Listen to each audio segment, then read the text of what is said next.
So hi there, this is Stuart Haston. This is Nicole Scott. And today we're going to be doing a deep dive, really in-depth review on the HTC M8.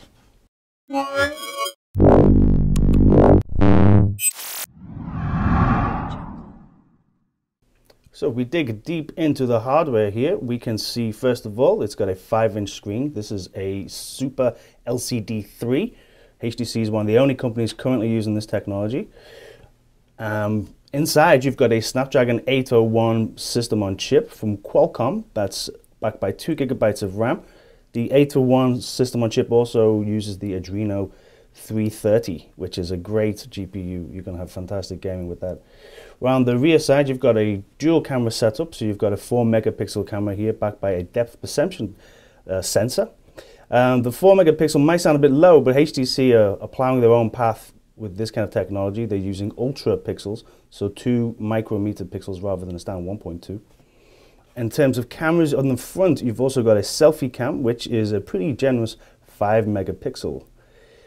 Inside here, you've got a 2,600 milliamp hour battery, so you should get all day out of that, no problem. So in terms of overall design, this is clearly very similar to the original HTC One. It's a little bit longer, of course, because we're going from 4.7 inches to 5 inches on the screen. And that length actually might be a problem for some people because obviously your notifications bar is so much higher up. But in terms of how it feels in your hand, I think this really is pretty unbeatable. I mean, it's one piece of brushed aluminium. It's got a very kind of curved edge to it here. So you can see that the tooling involved in creating this. I don't know how HTC are doing it, but they're currently, I'd say, ahead of pretty much everyone else in the industry right now. I think one complaint, though, that a lot of people would have, and I kind of agree, is that we have a HTC logo on the back, which looks fantastic and is very well tooled, and it's kind of etched on there. But why do we also need to have this HTC logo down here? On the original HTC One, you were getting your buttons were either side, so the space kind of was used quite efficiently. I think on this design, it almost seems a little bit like hubris, almost like HTC has to be on the front and the back, and I'm not so sure I agree with that. It certainly would seem to add a little bit of length, which, as I mentioned earlier, could be an issue for some users. So the question on everyone's mind is, how does this year's model stack up against last year's model? Well, right off the bat, you can see that the M8 is significantly longer than the M7, and that has to do with the increased display size. But we've already shot a 8-minute comparison video between these two devices. We're going to show you a small segment, but if you really want to get into the dirty details, you should watch the entire thing. So what we have here is a Super LCD 3 display. Now some people do complain that the images don't pop quite as much as what we have on the Super AMOLED displays that are on, say, the Samsung Galaxy S5, but I have to admit that I think that these look pretty darn good. In the past, I think HTC has had a little bit of an issue in terms of color saturation and quality, but I think that they fixed that up with the M8. Now if we take a look, say, at this photo, the blacks are black. Like, the blacks are really black. So you can see there that we do have the edge of the display. Now, just to quickly point that out, some people do complain that there's accidental touching because of the edge-to-edge display, but I think that that's crap. I mean, you can clearly see faintly there that there's the black from the edge and then there's the black from the actual photo. So that's a really good black. But anyways, let's check out the viewing angles. So if we just kind of put this off to the side, I think we have some good color saturation edge to edge anyways. Maybe I'll choose a different photo here. Maybe something like that. There you go. I mean, that's some good angles. You don't get much whiteness. So overall, excellent display from HTC. So here we are outdoors checking out the display on an overcast day. Let's check out the glare. Viewing angles are pretty wide. Now let's go up and down. There is a fair bit of reflection, but still overall not too bad. The brightness is quite good for outdoor viewing.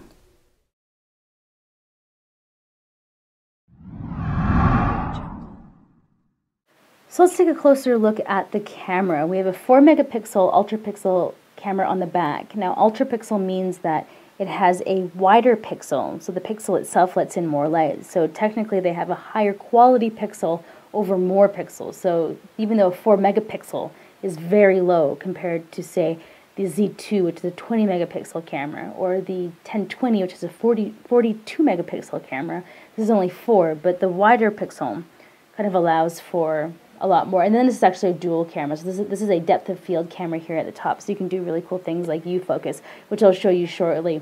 And then the flash, they've taken time to make this more enhancing of neutral and natural skin tones.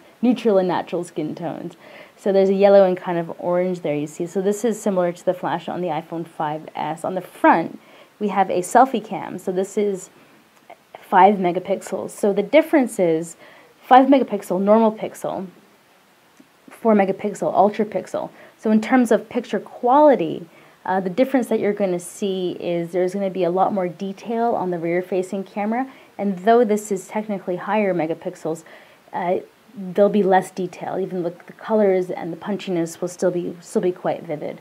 So instead of talking about the camera, let's just go right into the app and check it out.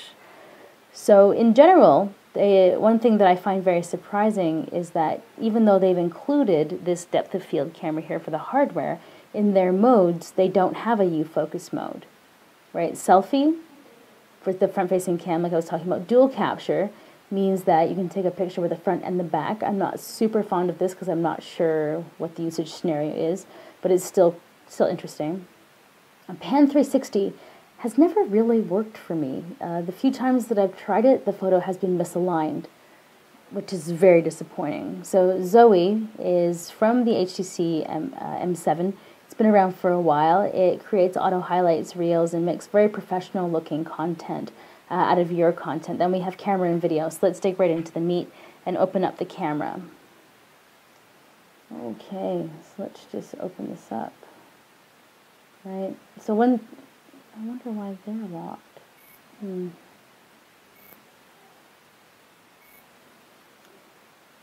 let's head into here so we can do HDR, which is letting quite a bit of light. There's anti-shake mode in here, manual. I have to admit, I like the way that these settings are arranged here. Very nice on manual. Come on, okay. We go portrait, landscape, backlight. We actually have an independent backlight video to see how this stacked up against the S5 and the Z2. Spoiler alert, this phone does not handle backlight well. And then there's even a macro mode, which I kind of call food photo mode. But what we're going to do is we're going to put this into auto right now to show off some cool photos. So let me just take a quick picture so you'll see how quickly the photos take on this.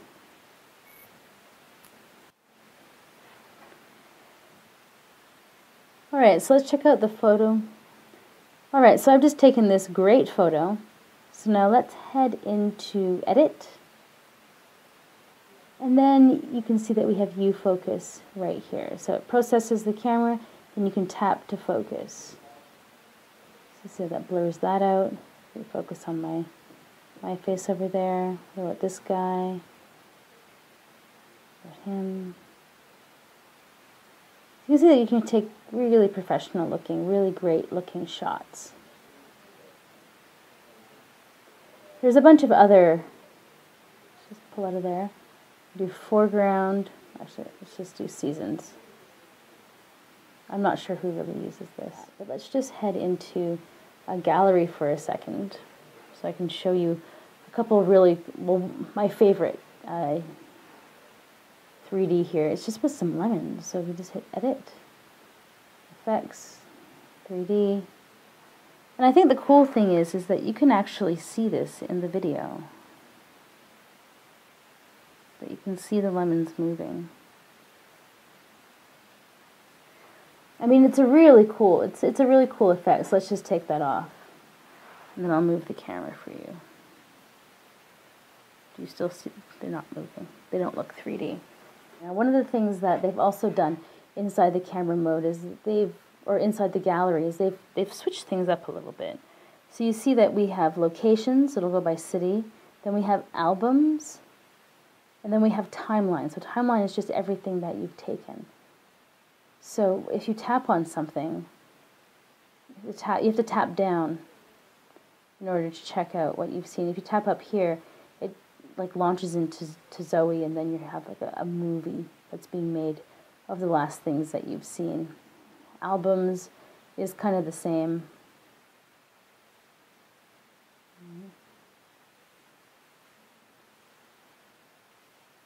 Yeah, they've kind of changed the gallery layout. I'm not super fond of it.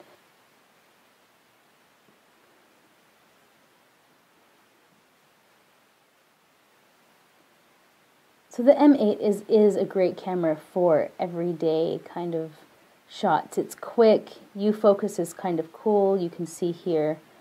But I think when it comes to, if the lighting conditions aren't perfect, then this isn't really the camera for you. I mean, you can clearly see when we go to these bar shots that things are looking okay, nice general lighting. Everyone says it takes low light pictures really well. This is something that I really have to disagree with. If you look at this pint of Guinness, it's noisy, right? And this is the thing that I found, and it's unclear. Like, look how noisy that is, noisy and unclear. This is one of the things that I think that you're just going to have to live with. And we also shot a video of me lighting my hand on fire in slow motion. All right, so you can see as soon as it's not perfect, it just blows out, right? It doesn't handle backlight well. It doesn't handle light flares well. Light bleeding is a problem with this one, and noise when it's kind of dark out. So it's not the best camera on the market, but it will do for general everyday shots. It'll more than do. In perfect lighting conditions, it's great. Hopefully we can see this bird's feathers. The audio on the HTC M8 is amazing. The front-facing speakers here are probably the best on any smartphone currently on the market. I've done an extremely detailed speaker review, putting this up against the Z2 and the S5. The S5 loses, by the way. Single speaker. But let's listen to the M8. The two front-facing speakers here are actually 25% louder than what we had on the M7. Oh, that's the worst song ever. Sorry about that. Here's a better one.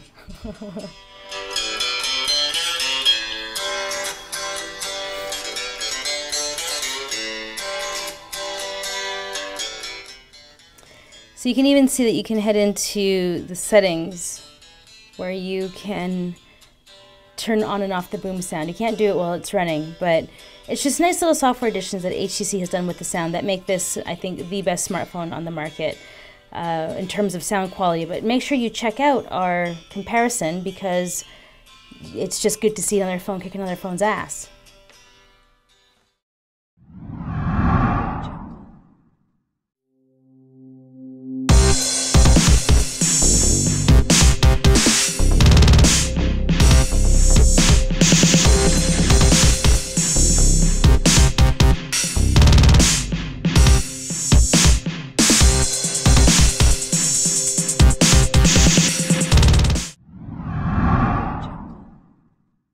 HTC Sense 6 is great. It's one of the quickest UIs around. The scrolling up and down, you can actually customize that. So grid size 4:3 or 4:5, which gives it just like a slightly more svelte look. You can customize the font that they use in here. When you head up into Blink feed, you can decide to get rid of it. Oh, there we go, remove. And then you can add it back in. The widget system is great. The panels are quite lovely. Let's just install that over there. There we go. One feed. All right, so it's a really nice UI, and I'm not personally the biggest fan of this UI, but you know what? It's gotten a lot better, and the ability to customize is just so great. So you can change the order that these appear in. But let's take a closer look at what other applications come with the HTC One. So Zoe has been around for a while, but it's definitely worth mentioning. It's a really nice camera application, just the camera apps in general. We went over all of that in the camera section, so I'll leave it. The car section, or the car application, so it gives you a nice way to interact with your phone now that there's a lot of rules and regulations around automotive and the use of your phone while driving. You can also use this as a TV remote, which is right here under TV. I love this feature. I absolutely love this feature. I fell in love with it a long time ago. And it's just absolutely, once you have it, then you can just really never have to look for the remote ever again. It's a really fabulous feature. As much as I do bag on HTC in general about not being a huge fan of Sense 6, you have to give it to them that this iteration has a lot of really great features. Even if we just head into developer options, one of the things that I have to say is just so fantastic is the high performance mode. So we all know that hardware manufacturers game the system just a little bit by allowing the phone to auto-detect when benchmarks are being run, and then it allows them to increase the performance to get better scores on the benchmarks. But HTC is super cool about that because they've actually included that feature for you so that you can turn this on, right? So you have to have the power and battery saving off, but you can turn that on. So software-wise, HTC is really stepping up. Like, they're doing a really good job. So though I'm not a huge Sense 6 fan, I have to give a lot of respect to HTC for the ability to customize. So if we look at the overall spec sheet for this device, I mean, it's a top tier, it's a flagship device, and you're seeing the same Snapdragon 801, 2 gigs of RAM, similar kind of storage, you got a great looking screen. Okay, the battery's a little bit smaller, but generally, this is a flagship phone, and the hardware specs read that, right? Yeah, definitely. The one thing they could have done is they could have put in 3 gigabytes of RAM to future-proof anybody who's going to buy this long-term for their apps that will need 3 gigs in the future. There's one possibility. That's the one. And then, yeah, I would say that would be the big one for me that it's missing. But overall, 9 out of 10. Design. The design of this thing. Okay, it's similar to the original HTC One. I mean, it's iconic, right? You're going to look at this and there's no mistaking what kind of phone it was. Yeah, plenty of HTC branding. We'll get to that in a minute. But overall, I mean, it's one piece of tooled aluminium. It feels in your hand as good as anything on the market. You know, even I'm going to have a hard time finding anything wrong with the design of this phone. There's no other phone that feels this good in your hand. They've just, the hand feel is unbelievable. They've just done something with the edges here that it's just amazing. Yeah. So like the way that the back end curves and it comes back around, and then it has, like, edge isn't sharp at all, which you had. I think that's one improvement on the original. It was a Yeah. little, the sides were a little square and corners. So the other only thing that is wrong with this phone would be this enormous band here. They should have either A, kept the capacitive touch buttons down there so that there was a reason to have that. To me, it just feels like the capacitive touch buttons went up here and then they couldn't figure out how to make the phone shorter with all the technology they had in it. Yeah, it just feels like, it's doing absolutely nothing except remind you that it's a HTC phone. So you're not getting Super AMOLED or IPS, you're getting Super LCD 3. And though this isn't considered the top display choice on the market, I think that HTC's done a really good job with it. The color saturation is there, the viewing angles are there. It's a really sharp, crisp display. There's really no doubt about it that they've knocked it out of the park. And usually LCD 3 you might not think has this ability, but HTC has done it. It's fantastic.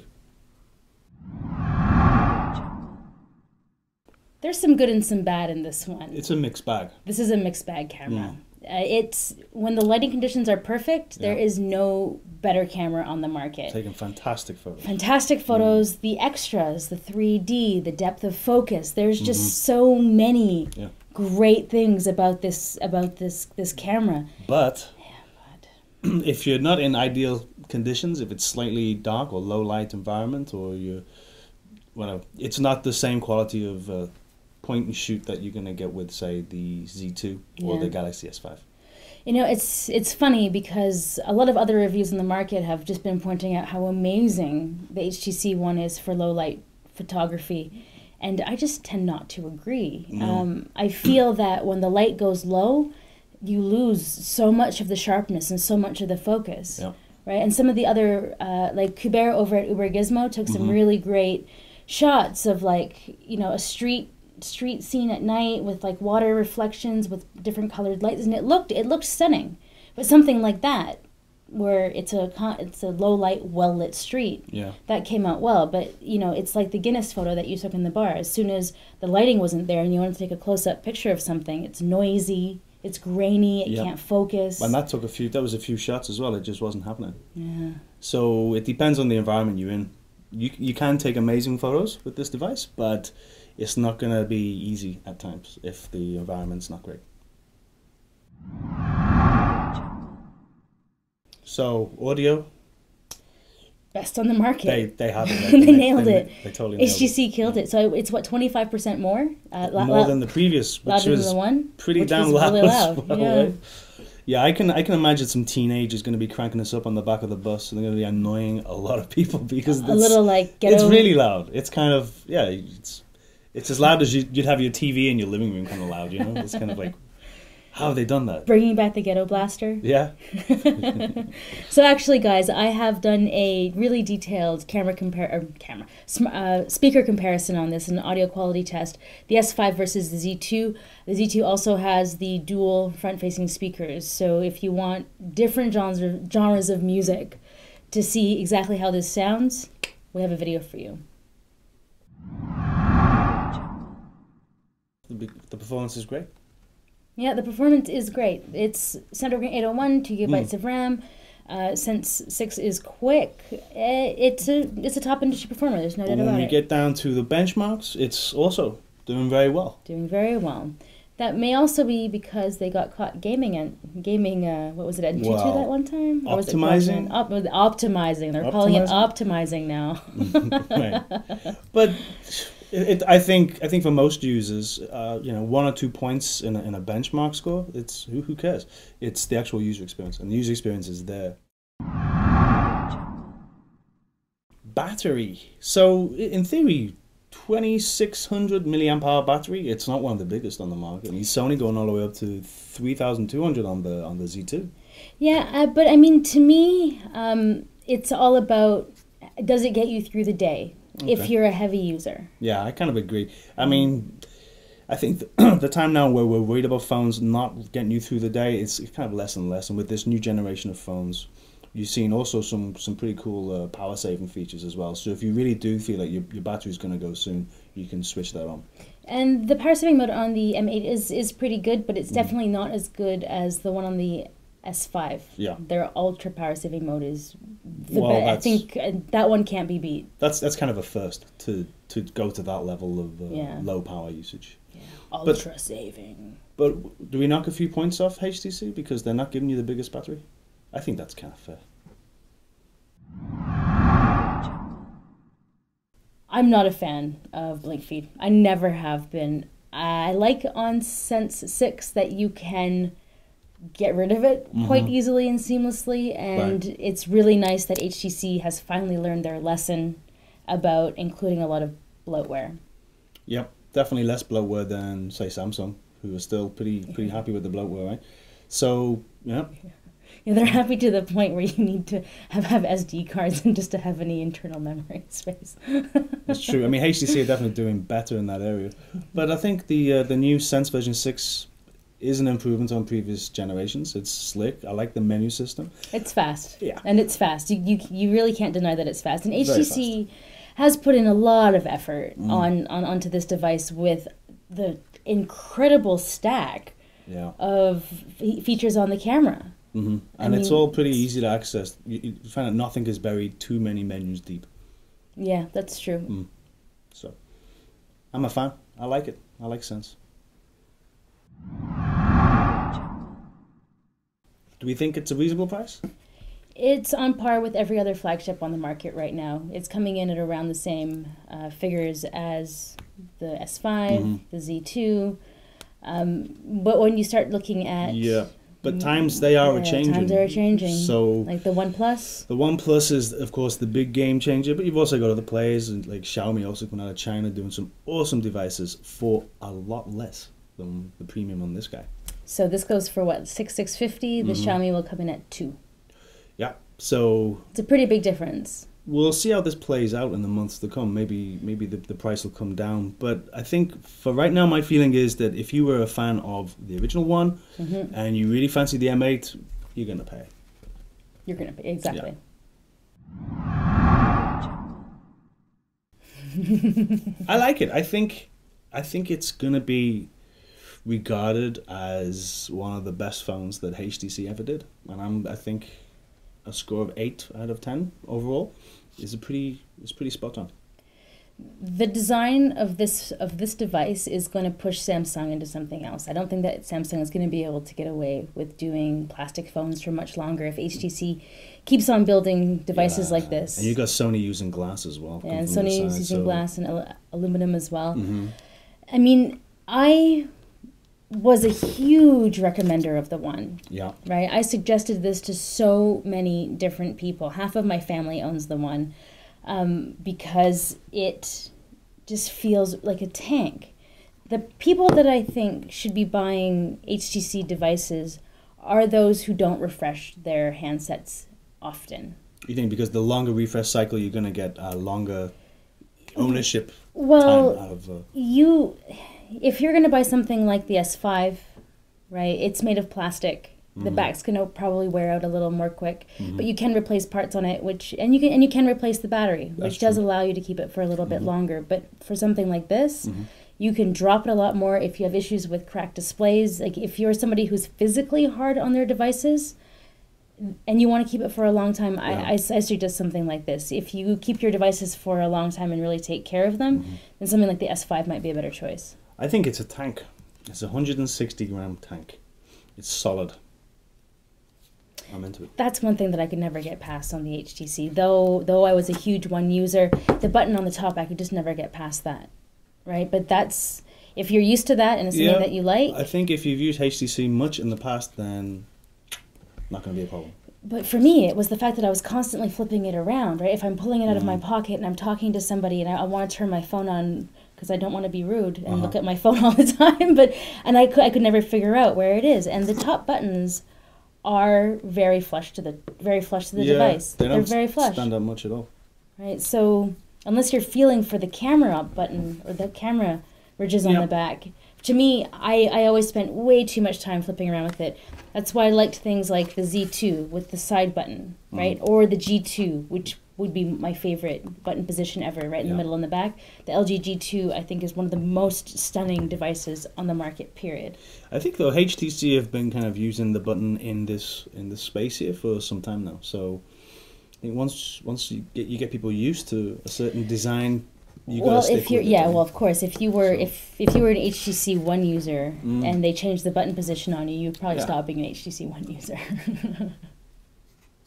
So overall, the editor's choice, we both love it. Even though I love it. I probably love it a bit more than you. Yeah, I love it. I love it with a few more caveats, I think. Yeah. No, I love it. I think it's an absolutely fantastic device, and it's definitely one of the best smartphones ever. Ever. You need to use the arm. Until the next one next year. Until the next one next year. Yeah. So that's been our in-depth review of the HTC M8. If you liked it, please give us a thumbs up. If you want to know something about the HTC M8, let us know in the comments. We'll do our best to answer you. So this was Stuart Haston. This is Nicole Scott. From MobileGeeks.com.